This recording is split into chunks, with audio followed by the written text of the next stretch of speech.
All right, welcome back to another Zero Downtime podcast. How you doing today, Logan? Doing well. All right, we got a good show for you today.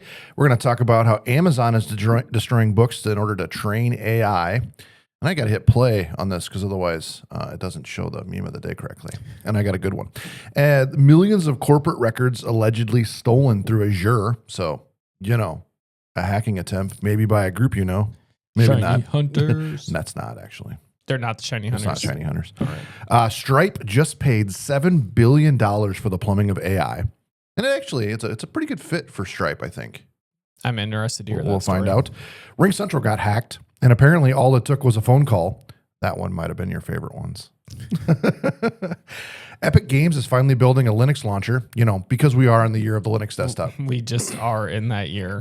We made it. Apple loses its fight against the EU's Digital Markets Act, and this is a good thing. The EU might have finally done something right. Okay. Yeah, we'll talk about that. Apple warns iPhone users in 110 countries that they're being targeted with spyware. It's kind of interesting. Bill Gates' daughter is accused of cookie stuffing. I didn't know what that was until this. I thought it would be delicious, but it's not. And lastly, the Trezor breach exposes something you really don't want leaked. So Trezor is a Bitcoin wallet that I actually happened to recommend last episode. And it's been breached. Well, I guess we can wait till you get to that part. Why don't you wait? Have patience. I'll try. All right. The meme of the day. It really isn't a meme. That's a kind of a theme lately. But this says only 6% of the people can handle this puzzle. These three want to share two apples equally. How do you handle it with only a single stroke of the knife? Do you know how to cut the apples equally? I think I don't want to guess, but I would think you would stab one of the others with the knife. Welcome to the 6%, Logan.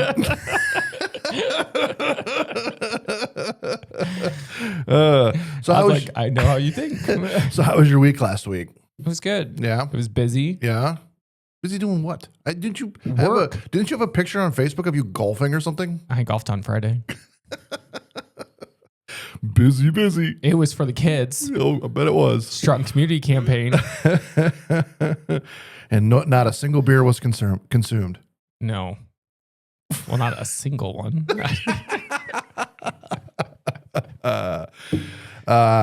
Yeah, honestly, I didn't have a very busy week last week. I mean, I had stuff going on, but I didn't really have a whole lot going on. Yeah. That's just how it goes. Although we did have one of our shorts, reels, whatever you want to call them, go a little active. It did get a little active. We had, what was it on? I only follow Facebook. I should probably follow the other ones, but there's only so much time in the day, We had over 3 million views on one video that skyrocketed our followers up over 5,000. Yep. From below 1,000. Yeah, we were at 9 something to over 5,000, which I think was amazing. I mean, as we've said it before, this show is kind of an experiment, right? Can we take our social media channels from basically zero to something big only with investing a little bit of time? Yeah, all organic reach. Okay. Thank you for the marketing term. I appreciate that. You're welcome. Organic marketing. So can we do it without advertising? And I mean, it's slow. Yeah. We're here every week doing a show. I got to come up with content for the show. It takes time, but it shows that 1 or 2 videos can really boost you. Yeah. So last week on Monday, it would have been like our Sunday night going into Monday. So we schedule our videos out. There's usually about 14 that go every week from a prior week's podcast. Mm-hmm. So, and we've said it many times, we record the week before. Yep. And then it comes after. Mm-hmm. So sometimes the data coming, people get angry about because it's a week old. Yeah. But from Sunday into Monday, one that we thought actually took off was doing really well because that had like 390 some thousand views. Mm-hmm. And then a couple days later is when the reel that John's talking about took off, and that had like 3.3 million. And for the people that actually listen to the show, which I heard YouTube is actually changing the way that they count their clicks now on Really? August 24th. So apparently, in order to be counted as a view, you had to watch so much of the video. I don't know how much. I think that's fair. But it's not anymore. So they're going to do it on August 24th. They're going to start. So if the video if you click play, it counts as a view. Why? I don't know. Interesting. I was going to call Sergey Brin, but for some reason his number's not on my phone. Next time. Yeah, maybe next time. But no, what I wanted to say is we made light of the fact that for the people that actually listen to the show, we made, or maybe you cut it into a reel so that way people can see it. But we made fun of the fact that people were using adversarial, let's say, means to try to get to the top of the resume pile, right? Yeah. And I want to be clear on my views on this. I think it's hilarious. And if I think companies want to use AI to try to weed out people, then they absolutely deserve what's coming to them. It was pretty funny on everyone's comments, like pro or against. Yeah. But some of my favorite ones were the teachers that were chiming in saying they did this. And one teacher's like, the amount of times SpongeBob has been referenced in reports that we got back, because like they were essentially reverse doing it to their kids, right? Which I thought was awesome. But I think if employers are going to use this against people applying for jobs, and the people applying for jobs can absolutely do the same thing back to them. Yeah. I mean, what does it matter? If you were using, even if you wanted to use AI to go through those, you should be checking for it anyway. Bill Gates once said, find the I don't remember how, now I can't think of it, but essentially what it is find the laziest person and he'll find the easiest way to get the job done. I think that's what he said, actually. I think I nailed it. But anyways, at A&P, we read all the resumes. Correct. We don't put them into AI. We don't do any of that. I mean, and the one time we were interviewing for a position down in Des Moines, and I mean, we got hundreds of them that we read. I mean, Logan would get them from Indeed or whatever, and they would come to Slack, and then Logan would forward them on. Logan would actually do more of the legwork because he'd catch the people that weren't in Des Moines because we wanted somebody on site there. Yeah. And he'd catch the people that were applying from other places thinking that it could be a remote job. He would weed those out and then send us the good ones from there. And so when we read hundreds of these resumes, so if these companies don't want to read resumes, then they deserve what they get. I agree. Yeah. And a lot of people agreed. Yeah. There's definitely a handful that just hate AI in general. I watched the video about 1,000 times because I went to go read the comments, and every time you click on it, the video starts to play. Yeah. So, and I was reading the comments, and it was kind of like, sometimes it seemed like I was anti this, and sometimes it seemed like I was pro it. It just depended. Anyways, I am absolutely 100% okay with you using this adversarially against the companies that are using AI to screen their employees, potential employees. It was just all about putting AI prompt injections into your resume. Yeah. So if someone is using AI to sort through the resumes, that you are essentially telling their AI agent that you are the best option. Yep. So I'm sure that you've caught some of my Facebook posts recently about the NFA being overturned in court. Yes. What an amazing thing. In 1934, the National Firearms Act was put into place, which basically banned or made harder to added a tax stamp to and a federal registry for short barrel shotguns, short barrel rifles, and suppressors, and all other weapons that basically not defined. Okay. Last week, a court overturned the certain portions of the NFA for protected parties. So what this means is if you buy a suppressor from Silencer Shop and you're a Gun Owners of America member, you can actually buy a suppressor they got rid of the tax stamp. So basically the lawsuit said that because there's no tax stamp, they have no enforcement mechanism to make you register the item with the NFA. So basically that's how they overturned it, but only for protected members. So if you're a Silencer Shop dealer, you order a suppressor and then a guy comes in off the street and wants to buy it, he only has to fill out the form 4473 as long as he's like a Gun Owners of America member. And he can buy a suppressor. Normally there's, a month or longer wait to get a suppressor because it takes that long for the government to register it. Do you have to be something special to be part of Gun Owners? No. And in fact, so one would say, oh, well, I'm not a Gun Owners of America member, so I guess I missed out. Actually, today you can go and become a Gun Owners of America member. It's $25 for a year, and you become part of the protected class. So it's past and future members are part of the protected class to be able to buy this. Now we're hoping this week, because obviously I'm a member of an FFL and we sell firearms and suppressors and everything else. we're hoping this week that the ATF will provide guidance for FFLs, so we're not breaking the law.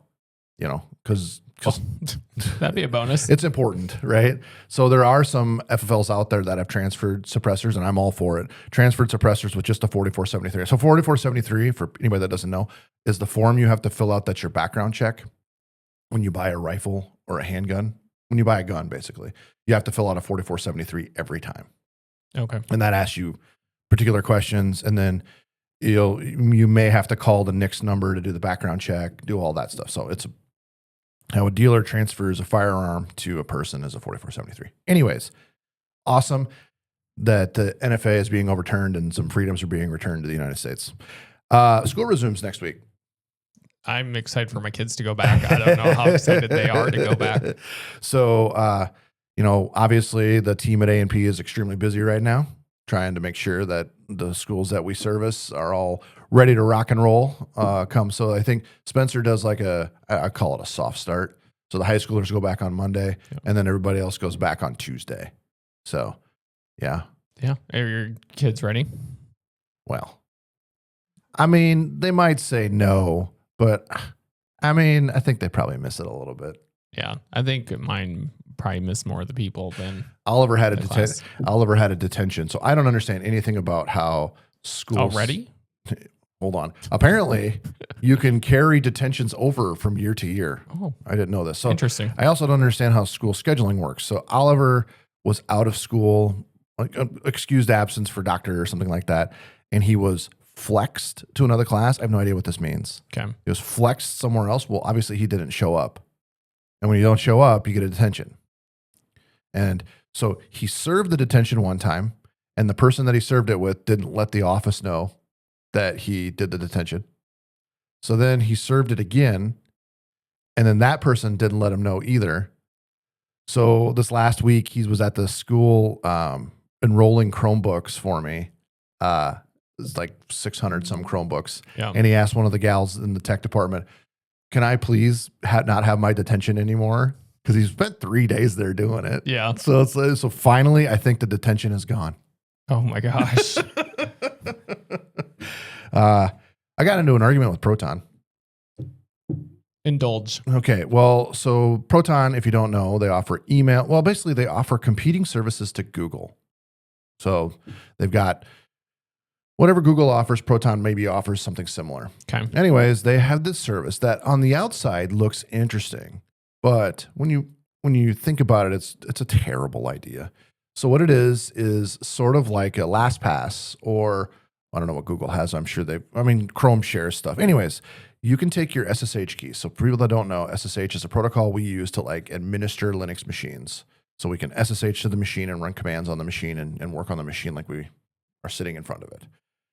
Anyways, it takes your private key and loads it into Proton, and then Proton can, in SSH or on Linux, we have an SSH agent that runs, and then it can connect to other things. Like I use it with a YubiKey, and it can connect to Proton, and then your private key lives in Proton, which means, Logan, your private key is sunk between all your devices. So it's just so convenient.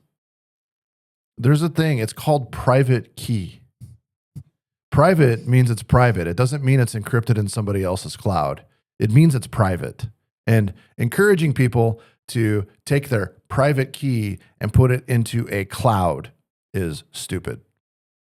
Don't do that. And so all I did was say something about to Proton, basically, this is a stupid idea. Don't do this. And then Proton, thinking they're a big enough company, they're not going to care about little old me, hit me back with like, explain why it's bad. Which is your absolute favorite. Oh yeah. Hit me back. And something about, how I'm dumb, whatever. And then when I doubled down and was like, don't store your private keys in a public cloud. That's so stupid. So then they hit me back with my johnhass.com website, which you know, Logan, that I do a lot of experimenting on it because I don't care where it rates. I put my projects on it, so that way when I submit to Google and Apple, that I can have my privacy policy and my terms of service and all of that there. And then I made an AI blog. I wasn't shy about it. I didn't edit it. I didn't change anything. Yeah. I told AI, OpenClaw at the time, I was like, write me a blog post every single day and post it. I don't care what the subject's on. Just keep posting it. I want to see what happens. I want to see if I can actually get this site rated below 0. So anyways, they push back about how dumb my AI generated blog site was that has 0 ads. I just find it funny that wherever this dude is that's doing their Twitter took the time to look up my shitty website and then try to think that that was going to hurt my feelings. You obviously struck a nerve with him. Do you have it linked on your X account? I might actually. Okay. Well, I mean, all you got to do is search my name. It's right there too. Well, I understand. And my name, my X handle is my name. Yeah. So, I mean, think about that. There's a lot of people that hide who they are. I don't. It's my picture, it's my name, and my comments are all me. All authentically you. I found something interesting. So I was picking on some state troopers yesterday on X. So, Okay. Well, I got that video from X. So I started picking on them. But anyways, they said, they got pulled over a guy doing 90 and a 70. And I was curious. You probably don't remember, but in 1995, Montana, the speed limit went to reasonable or prudent during the day. Do you know that? I knew there was somewhere. Yeah. I wouldn't have been able to tell you what. So state. Montana went to reasonable or prudent. So the state trooper was saying, we're out here trying to keep the roads safe by catching speeders and whatever. Did you know there was no discernible difference when the speed limit dropped from, I think it was 70 or 65, because it would have been the federal, it would have been 65.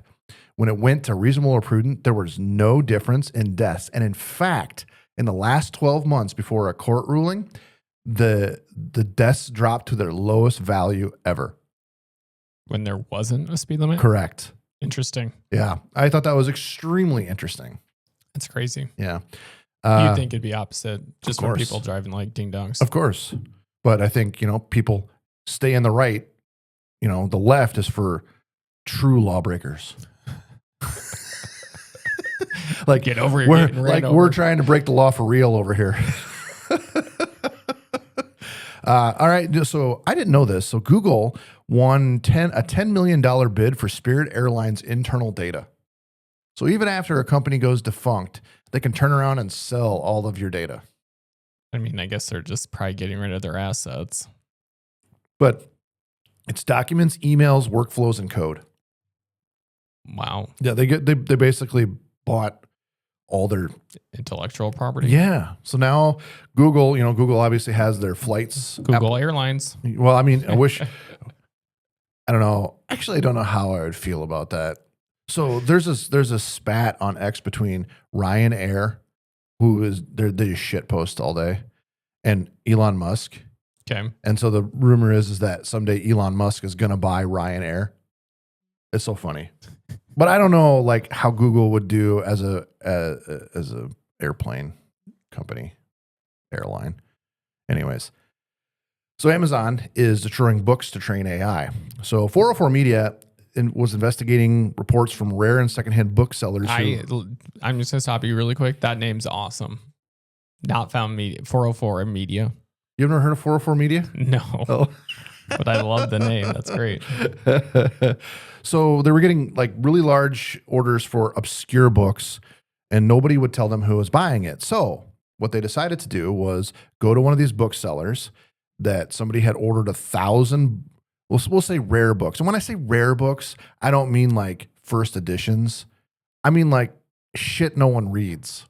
Okay. That's the stuff you would put on a bookshelf that looks classy, but you would never read it. I don't know why you disgustingly said that to me. Because that's what you would do. I know I would do that. Yeah, and that's stupid. It But would books you look would nice. read, yeah, well, that's all that matters. Anyways, they put an air tag in the boxes of books that they shipped out. These boxes... Is that legal? Well, I don't know why it wouldn't be. All right. Also, we need to stop thinking that air tags are the answer. I saw this one ridiculous video the other day of a gal that put an air tag inside of a chicken leg, the skin of the chicken leg, and threw it in the water, and then tried to pretend you could see it go like the air tag has GPS. How stupid is that? How dumb are you? I mean, yeah, the whole point was to get clicks so you could see where this chicken leg went in the water. But the thing is, there's no phones out there. There's nothing to relay where the air tag is. Not to mention, it probably doesn't go underwater. It right doesn't work underwater. So stupid. People fall for everything. Sorry to get you off on your tangent on chicken legs and air tags. So they followed it across the country and it ended up in Amazon's LAS 8 facility in Las Vegas, specifically an operation inside called VGT3. Mm-hmm. And they got a cool logo. It's a T-Rex holding a book. Yeah. I can get behind that. Yeah. So Amazon employees cited in the investigation, VGT3 receives huge shipments of physical books. Workers cut the bindings off, separate the pages, and scan them at high speed. The process destroys the physical book. It's not like we can't make more copies. Yeah. But whatever. I mean, they were legitly buying them? Yeah. They're buying them. So the resulting data is reportedly being used in connections with Amazon's Nova AI models. Amazon didn't deny buying the books. Its spokesperson told 404 Media that Amazon's purchases through the commercial channels to help develop and improve its products and services. So again, the rare books doesn't mean like it's a first edition Emily Dickens, right? Yeah. It just means it's a rare book because nobody bought it, probably because it sucked. Or they used it as tchotchke on a bookshelf. So Amazon's not the first one to get caught destroying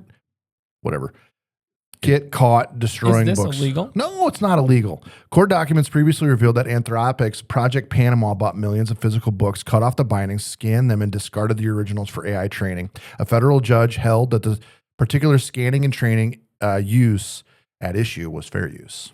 Because they own the books. They bought the books and they used it to train the model. I don't know.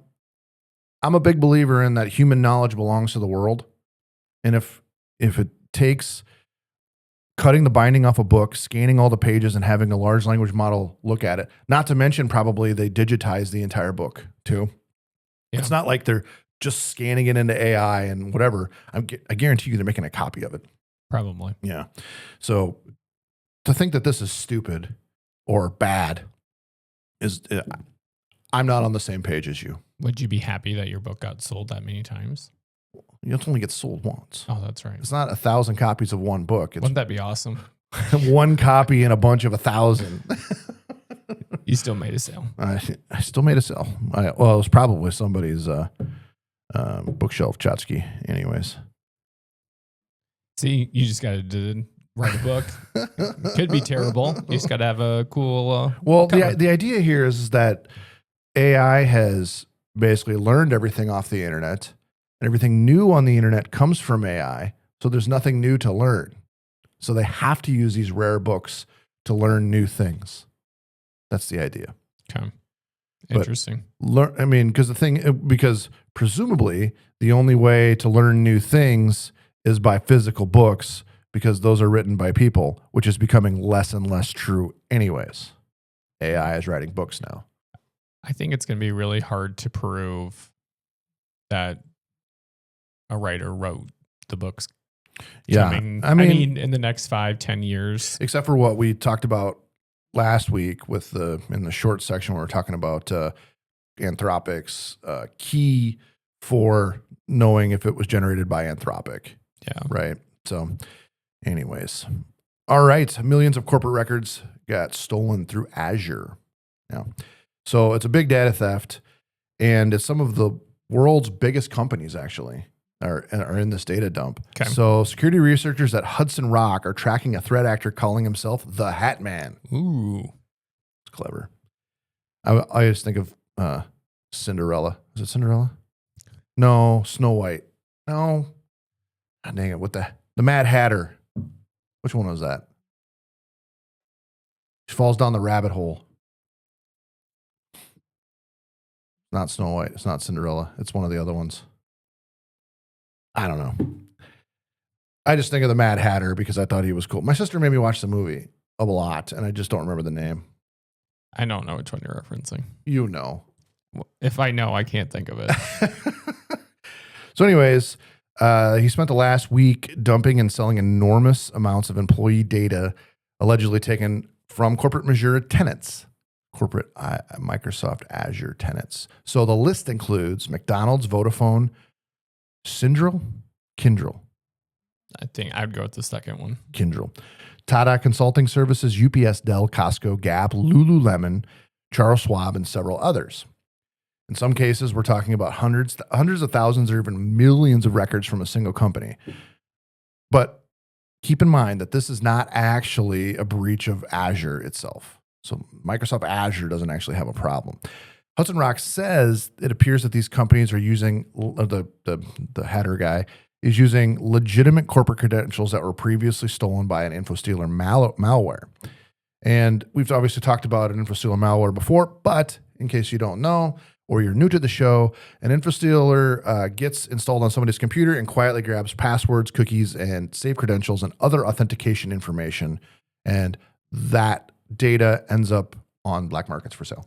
So do you feel like people should, obviously, anytime you enter your password into a browser, it asks you if you want it to remember and save it?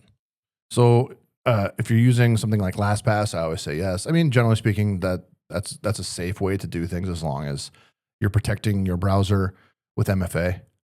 Okay. Yeah, always MFA. Like an attack like this stops at MFA, except for stealing the session. When you steal somebody's session, you have the MFA, you have all that. But if it's a user, if they steal a username and a password and they type that in and it requires an MFA, that's a stop. Okay.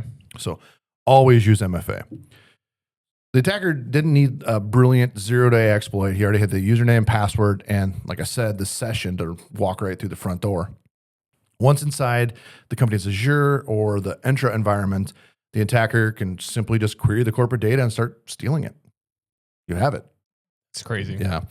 Hudson Rock found that there are several compromised Azure credentials associated with several of the companies the data TheHatman is now advertising. I think it's important that we just reiterate here. McDonald's wasn't hacked and Vodafone wasn't hacked. Azure wasn't even hacked. People that had access to that data were hacked. Okay. And that's how the data was stolen. It was stolen through people that actually had access to the data. We like to think that when somebody gets hacked, it's a dude with the hoodie on, can't see his face. Yeah, ones and zeros in the background, and it's like, oh, we're in. But unfortunately, I say unfortunately because the other way is cooler. Modern breach is not as interesting. It is simple software that got installed on the guy's computer that steals passwords, usernames. Yeah. Like boring.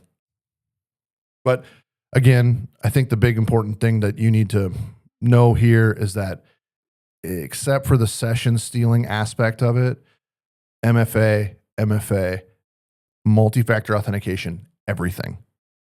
When you have MFA, if they steal your username and your password, they still can't get in. Yeah. Multi-factor authentication, everything.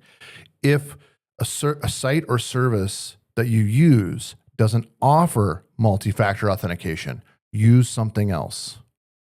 Everything on the internet has 6 or 7 other competing ideas. And there'll be somebody who doesn't suck that uses MFA. And in order of importance, I mean, I was going to do a segment today on passkeys, but I didn't, about how they're going to be a dead technology. Oh, really? I think passkeys are going to go the way of the dodo and the dinosaur. Okay. I think that they were an attempt to solve a problem that was already solved, and it's more difficult. Moving passkeys between different environments sucks. Like, I'm not a big believer in passkeys. So I'm just going to throw that one away. The way that you do MFA, the number one best way to do it is through like an authenticator app, like Google or Microsoft has one. I do not like Microsoft's because they have the option to push you the MFA key or the MFA code. While that's convenient, I don't like it being intrusive. I want to go after the code. Okay. Because the reason that I think that that's a good thing is in my mind, it gives me time to think, am I typing this code into the right place? Yeah. And I've read stories of people that get pushed codes like through Duo, and they like basically when that pushes to the phone, they can just push OK. Well, in the dead of night, you just want the message to go away. So you push OK, and then a hacker gets in. That's happened. Yeah. I want to go after the code. So an authenticator app is, in my opinion, the number one MFA. All the way at the bottom of the list is email and text message. Whatever else is in between. And the session stealing part of it, which we've seen with, in particular, Microsoft 365 email. They steal your session and then download your contacts, email everybody a virus or whatever, try to steal those sessions so they can just keep going. Using Microsoft's, I wish Matt was here, but Microsoft Business Secure or something like that is one that doesn't allow for session stealing. Oh. So using something better. But anyways, good luck, Hatman. All right. So Stripe just paid $7 billion for the plumbing of AI. So Stripe has finalized a deal with a company called OpenRouter for more than $7 billion.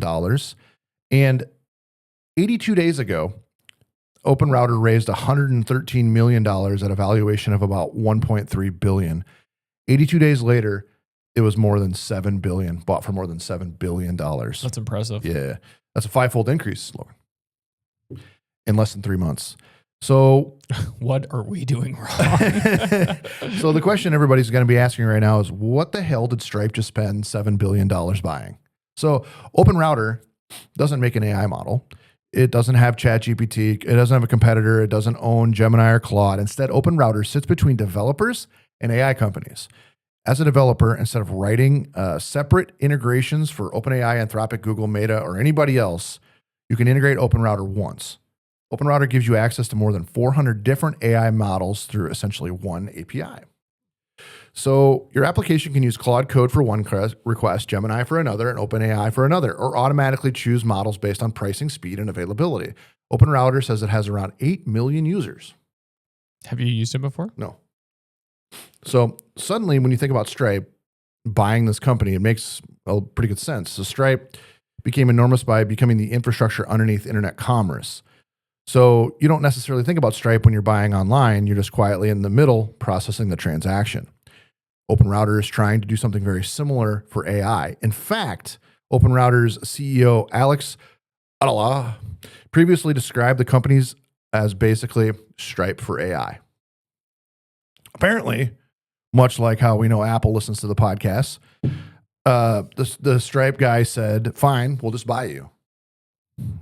Because think about where this is going today. A human chooses the AI model they want to use tomorrow. An agent might make the decision for itself. It needs a cheap model for something simple, a powerful reasoning model for something complicated, an image model, a voice model. Maybe the first provider is down, so it automatically switches to another. Every one of those decisions creates a transaction. Someone has to measure the tokens. Someone has to route the request. Someone has to determine the cost. And ultimately, someone has to move the money. OpenRouter already sits in the middle of the first three. Stripe sits in the middle of the last one. Put those together, Stripe potentially becomes the financial infrastructure underneath an economy where software is buying computing resources from other software millions of times per second. And I think the acquisition is much more than Stripe bought an AI company. Stripe isn't betting $7 billion on which AI model wins. They're potentially betting on nobody wins.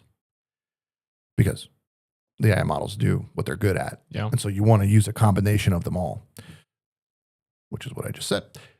This is the gold rush strategy, right? So you know about the gold rush strategy? Are you talking about the people that made all the money or the people that sold the axes or the pickaxes and shovels? Yep. That's right. So if you own the store that sells everybody shovels, you're probably going to win. So Stripe may have also spent $7 billion buying the cash register too. All right. RingCentral got hacked. And apparently all it took was a phone call, ironically. That's kind of funny. Because RingCentral is phone. Yes. They sell phone stuff. So suffered a major data breach exposing information associated with 1.6 million accounts. And again, just like the last one, it was not some sort of sophisticated 0-day vulnerability. Apparently, somebody just called them. RingCentral disclosed back on July 28th that it had been hit by what it was called a sophisticated social engineering campaign. RingCentral hasn't publicly identified the attackers who got in, but the Shiny Hunters Hacking and Extortion Group has claimed responsibility. Those darn shiny hunters. And according to Shiny Hunters, they voice-phished a RingCentral employee. In other words, they allegedly called an employee, convinced them that they were somebody they weren't, got access to their account, and basically walked into the front door. So Shiny Hunters claims it stole 623 gigabytes of data. They then apparently tried to extort RingCentral. RingCentral didn't pay. So the hackers released roughly 280 gigabyte archive containing the stolen information. And now, obviously, we have a better idea of what's in there. So what they got, so have I been pwned, analyzed leaked data and found approximately 1.6 million unique email addresses along with names, phone numbers, physical addresses, and email addresses. Do you use RingCentral? No. Okay.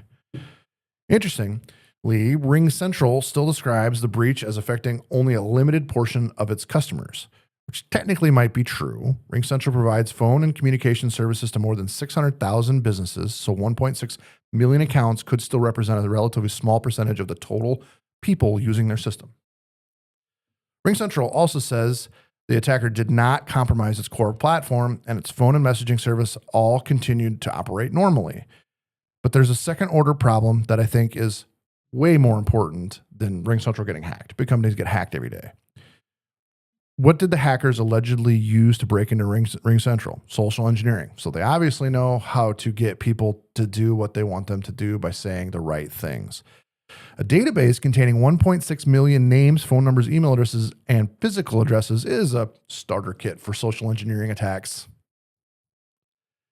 You get this call tomorrow. Hi, Logan. This is RingCentral Security. We're contacting you because your account was included in a recent security incident. I just need to verify some information before we reset your account.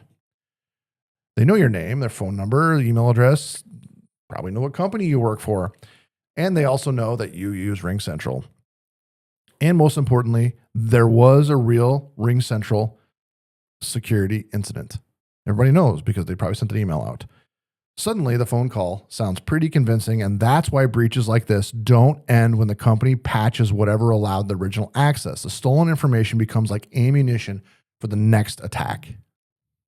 That's crazy. Yeah. So we've spent billions of dollars building firewalls, endpoint detection, intrusion detection, multi-factor authentication, and increasingly sophisticated security systems. And sometimes an attacker just picks up the telephone and says, "Hello, I'm from IT." And apparently that still works. One of the things I was thinking about recently that I haven't implemented in my own house, but with the idea of voice phishing and things, is a family keyword. You know what that would be? I mean, I'm just guessing that only your immediate family would know. So basically, you know, I know that one time Kristen got a call from, or her grandma got a call from Kristen, and she was in jail, and her grandma just hung the phone up and didn't do anything. Well, good thing she wasn't in jail. Yeah, but you know, these things, especially with voice phishing, where they can change voices to sound like mine. I mean, think about our voices being on the internet. How easy it would be for somebody to grab my voice and then change it, or use it to call my wife or call my kids to tell them to do something. Yep. But if we had a family keyword, right, where only we knew it, and so somebody calls me and says, "Hey, I'm in jail. What's our keyword?" And then that would be something that only we know. And obviously the first time we used it, it's burned. Yeah. Right. But I would know that person is the person calling me. Yeah. So I don't know. I think it's something to consider with families. Pedro has a family whistle. Really? Yeah. His family knows the whistle. It's a little different, but it's still a family whistle. Yep. All right. So Epic Games is finally building a Linux launcher. Here's another sign. Finally. This is so exciting. Just because you don't care about it doesn't mean other people don't. Love Linux so much. So another sign that Linux gaming is becoming too big for companies to ignore. Look, to be clear, if they had your fancy make web pages and graphics tools on Linux, you would consider it. You would have to set it all up for me. That's fine. I would. And you would consider it. So Epic Games has confirmed that it's working on a native Linux version of their Epic Game Store launcher. The confirmation came during an at Ask Me Anything on Epic's community Discord. Someone asked whether Epic's new launcher framework could eventually support Linux, and an Epic employee confirmed that Linux support is coming soon. Obviously, here soon is doing a lot of heavy lifting because we don't know what soon means. What does soon mean? So Epic hasn't announced the release date, and they specifically said it won't be included in the upcoming preview release of their redesigned launcher. The employee explained that there's more involved than simply compiling the launcher for Linux and saying, look, it starts, ship it. We know what happens with the cold card when they do that. They need to make sure that the rest of the Epic Game Store ecosystem actually works properly on the platform. But this is significant because Linux gamers have already been using the Epic Game Store for years. They've just been doing it without Epic's help. If you're running Linux or something like Steam Deck, on something like a Steam Deck, you've got projects like Heroic Games Launcher, which can access your Epic library, use Wine or Proton to actually run the Windows games. And that's a cool thing that's happening in Linux right now. I mean, obviously Linux is always community driven. And so projects like the Heroic Game Launcher is a community project to bring your Epic games to Linux. Because as much as I don't play games is almost always the catalyst to computers. And so being able to use your games in Linux is the catalyst that people need to switch to Linux. That's what it takes. Oh, I believe you. Yeah. Not your fancy graphics stuff. You used Mac for years. I did. Companies aren't necessarily bringing their software to Linux and then attracting users. The users came first. Valve built the Steam Deck around Linux. Proton made enormous portions of the Windows game library playable on Linux. And obviously, community projects filled the gaps. And now we're starting to see the companies themselves actually just show up with their products. So NVIDIA itself has been putting a significantly more effort into Linux, and now Epic Games wants to launch an official launcher. That doesn't mean Fortnite is suddenly coming to Linux. Is that still a thing? Your kids play that? No. I don't know that my kids play it anymore. That's a different thing because that involves anti-cheat, and Epic hasn't announced Fortnite support. But it does remove another argument we've had for years. I'd switch to Linux, but my games won't work. The argument isn't yet completely dead, but every year the list of games and services keeping somebody tied to Windows gets a little bit shorter. And obviously Microsoft should be paying attention here. I'm sure they are. Because Windows' greatest advantage on the desktop has never necessarily been that everybody loves Windows. It's that everything runs on Windows. If Linux reaches the point where Steam works, Epic works, NVIDIA works, and nearly your entire Windows game library runs through Proton, at some point, people are going to question, the question will change from, why would I switch to Linux, to what's actually keeping me on Windows? And Epic Games apparently just removed one more answer from that list. But you don't know when it's going to be available. I don't know when it's going to come out. Like I say, I don't really follow gaming that much, but when it comes up on my X, I always bookmark it so that way we can talk about it on the show. Anything that's Linux specific usually. All right. Apple lost its fight against the EU's Digital Markets Act. And you said this was good. Yeah, this is a good thing. I normally don't give any type of credit to the EU at all because I think they're stupid. But this is actually a good thing. You're not going to say anything. All right. So, good job, European Union. While I have plenty of problems with European technology regulation, this is one of those cases where I think they're pushing in the exact right direction. So Apple went to court to challenge the European Commission's decision to designate iOS and App Store as gatekeepers under the DMA.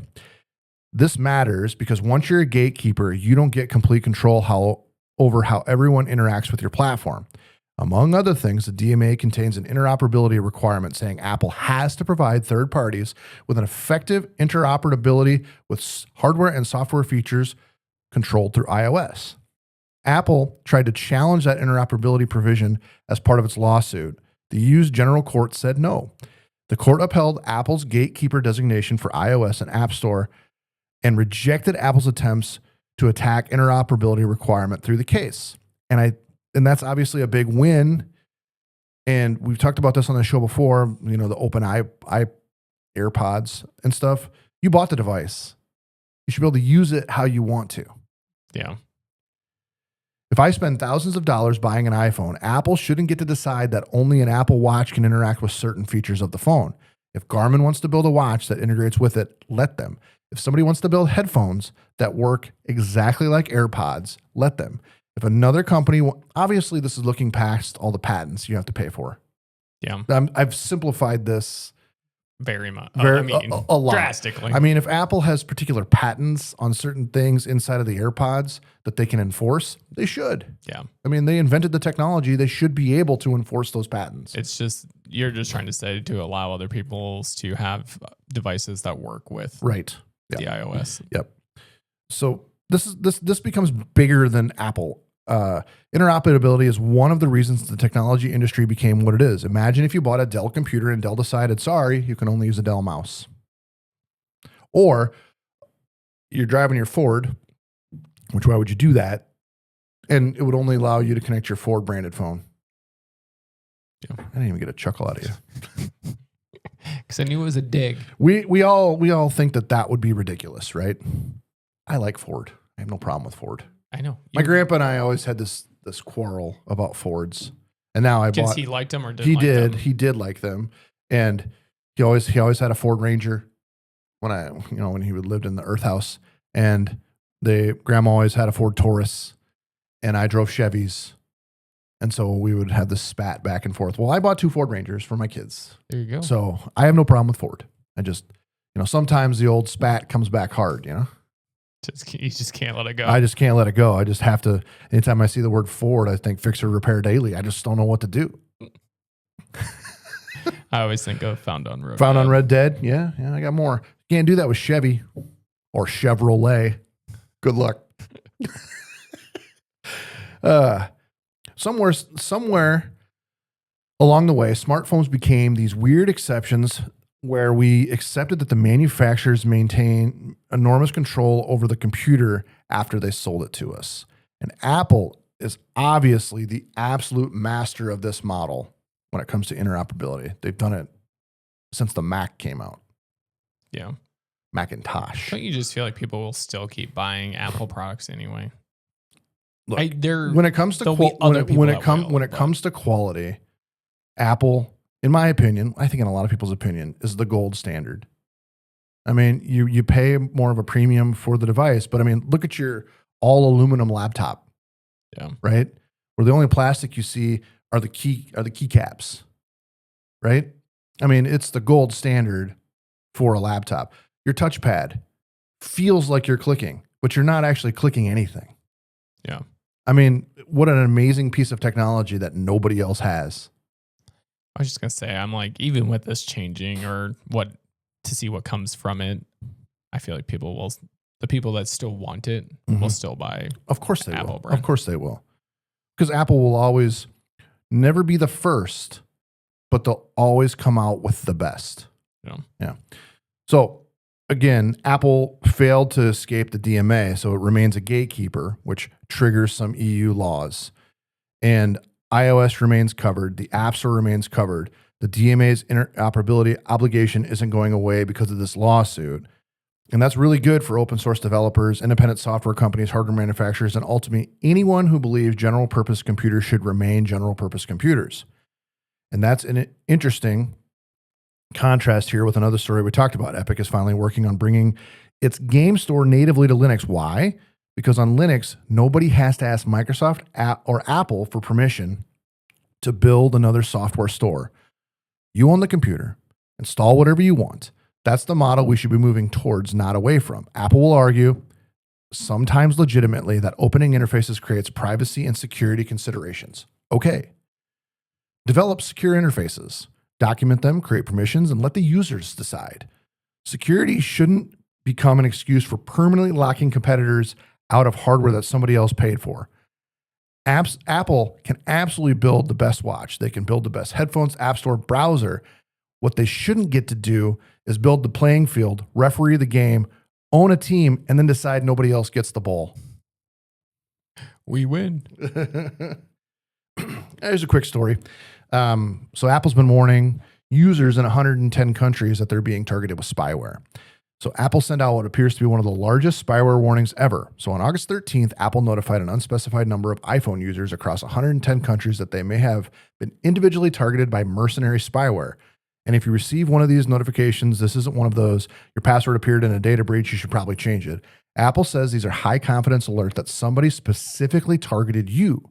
We're talking about commercial spyware in the same categories of things like Pegasus software, sophisticated enough to potentially compromise a phone without the victim clicking a link, installing an app, or sometimes doing anything at all. These tools aren't cheap. Apple says mercenary spyware attacks can cost millions of dollars, have relatively short, useful lifespans, and generally target a very small number of specific people. Historically, that's meant people like journalists, politicians, diplomats, activists, and government officials. Basically, if somebody's willing to spend that much money getting into your phone, they probably aren't trying to steal your Netflix password. So Apple isn't saying who launched the campaign. They aren't saying the spyware platform that was used, and they're deliberately not explaining exactly how they detected it, because publishing those details, could let the spyware companies hide from you the next time. So maybe you don't give that away.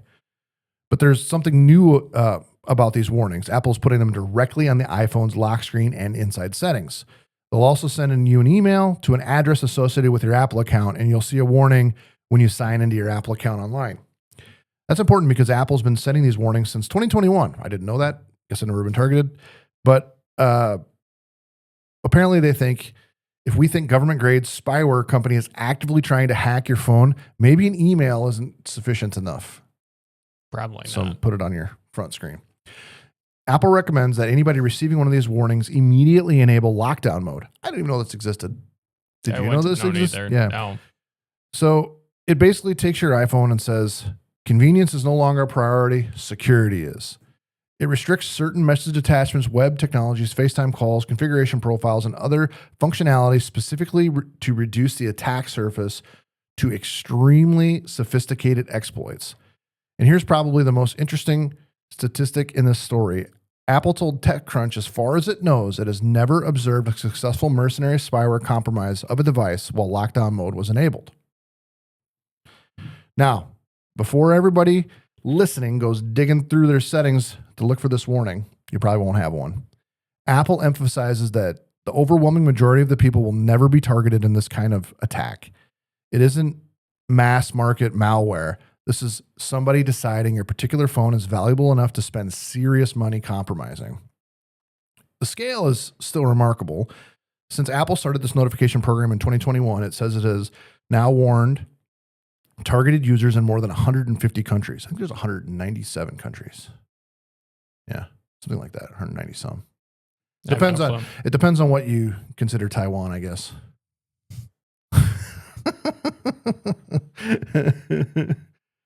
This latest round alone reached 110 companies, which tells you something about the commercial spyware industry. Government-grade surveillance software isn't something theoretically capable of sitting inside 3 intelligence agencies anymore. So it'd be the FBI, CIA, NSA. Boom. Boom. There's an entire private industry building incredibly sophisticated hacking tools and selling them around the world.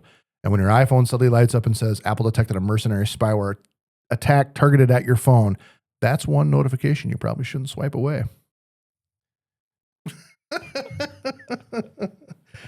Nice segue there. Oh, yeah. I love doing the show, Logan. Bill Gates' daughter was just accused of cookie stuffing, and not the chocolate chip kind. Do you think she was just more targeted because of who she is? Hold on. Wait until you hear how crazy this gets. All right. That's not actually that crazy, but it's still good. And it does show you in the end how she lives in her father's shadow and feels like she has something to prove that she can be successful without her father. And I think that that's sad, honestly. It's probably normal, though. It's probably normal, but I mean, Oh, okay, Logan. I'm sure you'd go to work if your dad had billions of dollars and said, don't worry, Logan, you don't have to work. I'll buy you a house, car, and everything else. I'm sure you just say, nope, Dad, I'm going to work. Going to work.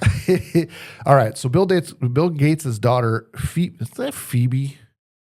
Phoebe? I would say Fia. P-H-O? Oh, sorry. I was looking at her business. I know how to say the other name. Thanks for wrecking Phoebe. the story. That's Phoebe. All right. Phoebe Gates has found herself in the middle of a pretty interesting tech controversy. Her shopping startup, Fia, has been accused of something called cookie stuffing. Before we get into this, cookie stuffing sounds much more complicated than it actually is. Fia makes a browser extension that helps people find deals and coupon codes while they're shopping online. And that's a normal scammy business model. Don't you have to have cookies to do that? Well, wait until you find out what she was doing. Okay. If I have Fia installed, it recommends a coupon for Nike. I click it, buy some shoes, save $20. Fia can receive an affiliate commission for sending that sale to Nike. The way everyone keeps track of that is usually through a browser cookie. Fia drops a cookie that says, hey, we referred the customer. Customer buys something, Fia gets paid. The allegation here is that Fia was dropping those affiliate cookies even when Fia hadn't actually earned the referral. Dun, dun, dun. So according to internal Slack message reviewed by Bloomberg, Phoebe Gates specifically asked developers to make sure a cookie was being dropped whenever Fia's browser extension popped up, even if the customer didn't actually click the coupon. So imagine you're going to Etsy, you find the product yourself, you're ready to buy it. Fia's extension pops up. You don't use it. You don't click anything. You buy the product. If Fia quietly drops an affiliate cookie anyways, it could potentially go back to the affiliate network and say, and apparently, it could say, we sold this to you, basically. And apparently it wasn't insignificant. According to Bloomberg's reporting, in June, these disputed cookie drops represented about 51% of the merchandise value Fia claimed credit for selling. Wait till you hear how much. And here's where it gets interesting. Fia originally described the problem as essentially a software bug that it had just discovered, but Bloomberg reportedly obtained an internal dashboard showing a feature literally called Enable Coupon Auto Drop. Something the company could turn on and off. Internal messages also reportedly showed that the founders knew about these practices for months. And after Fia disabled the features in July, Bloomberg says its average daily revenue dropped from around $80,000 per day to somewhere between $10,000 and $28,000 per day. That's still crazy. So not insignificant. No. Fia disputes Bloomberg's interpretation of that drop and says it has disabled most of its monetization systems at the same time. The company also says the problematic feature has been removed. It's reviewing transaction actions, issuing reversals to brand partners for misattributed commissions, and hiring a head of compliance. We're in the wrong business. I don't know how this works exactly, but I want to get in the coupon game. Seriously. I mean, $80,000 a day? The 10,000, even if they were doing everything by the book. No, I want the 80. I know you want the 80. But they were obtaining that illegally, John. I was just watching a thing where Shaq bought 3 fancy cars. Wow, what the hell cars were they? Anyways, they were $400,000 each. I'm just thinking I could buy one of those every 4 days.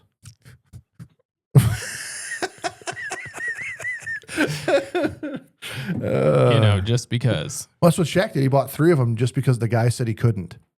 Oh. Yeah. So he spent like $1.2 million right there. It's like, I want that one, I want that one, and I want that one. Yeah. What was this on? X or something. Okay. Yeah. Well, he was on a show, and it was just an excerpt from the show. All right, but there's another reason this story is getting attention. Cookie stuffing isn't necessarily just violating an affiliate program's terms of service. It has previously resulted in a federal wire fraud prosecutions. This would go bad with the keep John out of jail game. Federal.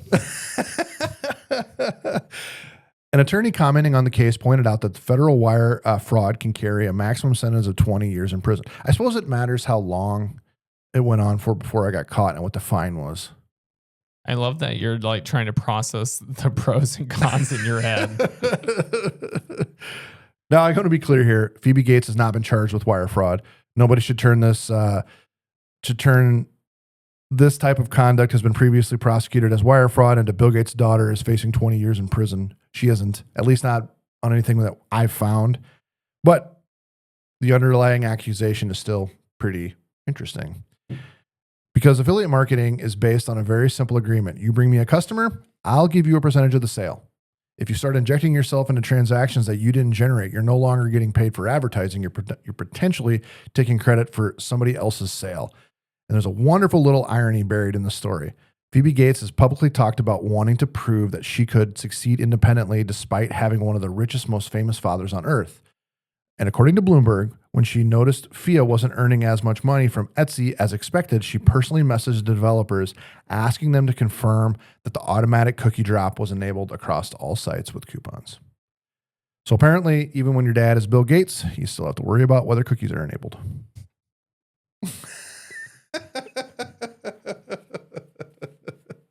It's crazy that you can make that much money off affiliate marketing. We're in the wrong game. We are. We'll have to look into it. Yeah. I mean, the legal way. The legal I would way. never do the other way. I decided by the end of this article that I would, I'm going to go straight. Perfect. Yeah. I'm glad to hear that. I wouldn't last in prison. I really don't think I would. No. Yeah. I'm trying to think of any positive of prison. I guess I'd get left alone, but I probably wouldn't. I'd get hassled all the time. I wouldn't do well in prison. I don't think that's a place. I don't know who sits and goes, I'm going to do well in prison. I mean, I'm certain that there is people that would do well in prison. I just know that. It's just a thing. All right. But I don't think I would be one of them. I don't think I would be one of them. I enjoy freedom, walking around and not getting harassed. Well, I get harassed, but yeah. Anyways, I wouldn't do well in prison. So we'll do it the straight way. Perfect. All right. So the Trezor breach exposes something you really don't want leaked. So Trezor, which we've talked about in the past, they're a Bitcoin wallet. They're one of the most trusted Bitcoin wallets out there. I don't trust Ledger. We obviously don't trust Cold Card. Trezor's firmware is open source, like very, in my opinion, super reputable company, has the best intentions. And until something else happens and I'm proven wrong, I'm going to say that Trezor is where I would trust my Bitcoin. Still, even before you go to this Yes. story? Yes. Okay. Still, at the end of this story, I still trust Trezor. Okay. All right. So normally when we talk about breaching, exposing names, email addresses, and phone numbers, I say, well, that sucks. Prepare for more spam and phishing. But this one's different because Trezor obviously makes cryptocurrency hardware wallets. And the hackers didn't just get the email addresses. For 11,742 customers, they got full names, emails, phone numbers, and shipping addresses.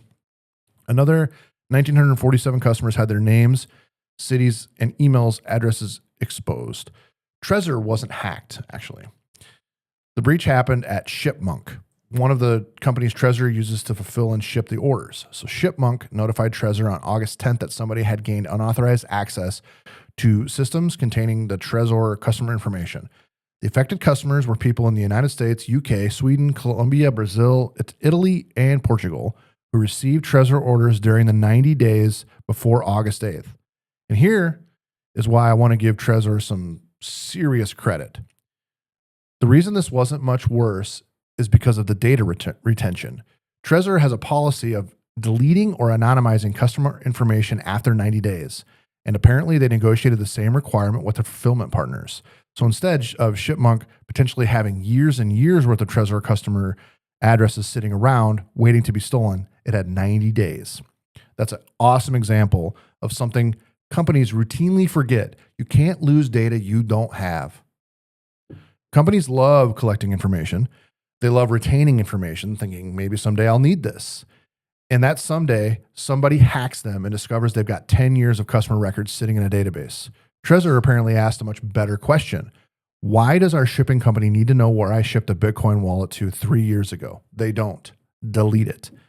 And in this case, that decision potentially protected years worth of customers. But for the people who are caught inside that 90-day window, there's another problem that's considerably more concerning than spam. The attacker potentially has a database that has all the person's information, and they know they recently purchased a cryptocurrency wallet. That's obviously really valuable information because cryptocurrency has one security characteristic that's like way different than a bank account. And that's if somebody gets access to your Bitcoin and transfers it, there isn't a fraud department you can call to reverse the transaction. And we've increasingly seen cryptocurrency owners targeted not just with phishing and hacking, but with physical attacks, home invasions, and kidnappings. Trezor says it's currently unaware of any confirmed scam, hack, or physical threat resulting from this particular breach. But the risk is obviously enough. The company says it's developing an anonymous delivery option, which it plans to launch in the European Union as early as September. I don't know how you'd be anonymous delivery. Yeah, I don't know. It'd be interesting to see what they come up with for anonymous delivery, because if you got to put an address in, it's not anonymous anymore. Yeah. I mean, unless they do these wallet at drop points or something. But even then, I don't know that I'd trust the security of a wallet that the custody wasn't maintained. Correct. Yeah. So the entire purpose of the product is take control of your money and protect yourself from third parties. Maybe creating a third-party database containing the home address of everybody who bought it isn't ideal. The good news is that no Trezor wallets were compromised, no private keys were exposed, no recovery seeds were exposed. The devices themselves remain secure. So if you're one of the affected customers, you don't need to panic and move your crypto simply because of this breach. What you do need to expect is some extremely convincing phishing, and it will be convincing. They will convince you that you have to do this for your Trezor to work. And we'd like to think that everybody who practices self-custody is really good at this, but there's a lot of people that aren't. And I think that that's important, and it's good that we do self-custody, even if you don't completely understand it. But just know you never give away your seed phrase, ever. There was a guy who just got arrested, un-Bitcoin related. The cops were searching his car. He had his 12-word seed phrase written down, got on the cop's camera, drained his wallet, $1.2 million. Wow. Yeah, because his 12 words got out there. Don't leak your words. Don't tell your words to anybody. I would even say, if you've got your wallet, a lot of times they come with a printed card that you write your words on. Yeah. Write half on one and half on another and store them in two different places. Oh. One in your safe deposit box at home, one at the safe deposit box at the bank. Yeah. So even if they steal half of it, they still got to get the other half. Yeah. Yeah. So if you suddenly receive an email saying important security notice regarding your recent Trezor breach, enter your recovery seed here to verify your wallet. Don't. Trezor will never need your recovery seed. So the bigger takeaway here is that the cybersecurity lesson from this story has nothing to do with Bitcoin. It's this. Companies spend enormous amounts of money trying to protect databases. Sometimes the best way to protect the database is just to delete the damn thing. Yeah. I've been using my Android phone, like the graphene one that for about a week. So instead of when I want to look at social media or do any of my stuff, I've been pulling out the Android phone instead. Okay. To just see what it's like compared to the iPhone. And graphene quirks aside, I'm getting better at using it, but some of the things that I find annoying on the iPhone, I miss. For example, when you're scrolling like Twitter or X or whatever, or Facebook, and you tap the top of the screen and then it zooms back up to the top and does a refresh. Yeah. It doesn't work on Android. Okay. Yeah. That's annoying. Well, it's because you're just so used to it. I know. Well, that's just one of those interface quirks. Yeah. That whatever. And then going back. So like if I'm in a post and I want to go back, I've learned to drag my finger where on my iPhone I hit the back button, but I found that the back button trigger doesn't work very well. Oh, really? But then I find when I'm sliding over, a lot of times if I'm holding my hand just wrong, the thing will slide down from the top. Then you're just frustrated. Yeah, but I'm getting better. The Facebook app, in my opinion, on Android isn't as polished as it is on the iOS. Huh. X is pretty much the Wouldn't same. you just think they would be the same? I would, but like switching your account. So I spend a lot of time switching between myself, Alpha, and A&P a lot, right? And because I post my own stuff on my Facebook, I ship post on Alpha, and then I look at the statistics on A&P. But switching, you have to go to a second screen to switch accounts on Android. Oh. Yeah. Also, I am seriously considering giving Chrome another shot. I can't hardly take Firefox anymore. That's impressive coming out of your mouth. I'm trying, but just the quirks of Firefox are just awful. I haven't used it in years. Oh my gosh. It's just, I want to like it, but it'll just lock up. And you just have to restart it or what? I have to kill the process and then I can turn it back on again. Oh, we noticed that your tabs crashed. Well, no shit. If you didn't lock up, it wouldn't have crashed. Do better. I've noticed it specifically when I use it the next day and I like load a video or something. Then it seems to freeze. Okay. But if I'm using it, but then that next day I can load all the videos I want or do whatever and it'll be just fine. So you need to shut it down every night. But I don't want to because I keep my security cameras on one screen. I got a whole system, Logan. All right. But I believe you. I mean, there's a minified version of the ad blocker. I might give it a shot. I can't hardly take Firefox anymore. It makes my life miserable. You'll have to keep us updated. All right, that's what I got for you today, Logan. Microsoft Teams, love it, hate it, trust it. I mean, it is what it is. You'll talk to a lot of the work from home people, and Microsoft Teams is the devil because the second you walk away from your computer, it shows you as away. It doesn't give you like a 15-minute grace. It's Really? like you stop moving the mouse, and it's like you're away. Okay. Like you could literally be like printed out a report, reading the report, and it'll show you as away in like 1 minute. Do you have a different platform you recommend for? I really don't. I mean, the thing about Teams is if you're a Microsoft shop, Teams is the gold standard. I mean, it integrates with everything. It works with everything. You can invite outside teams in.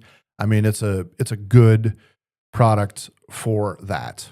I mean, there's obviously other competitors in the market. If you're just thinking about the messaging video aspect of it, there's Slack, there's even Discord, maybe. I don't know.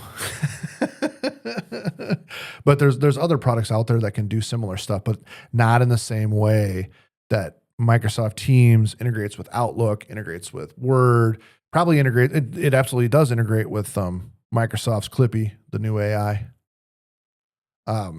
So it's not that I hate it.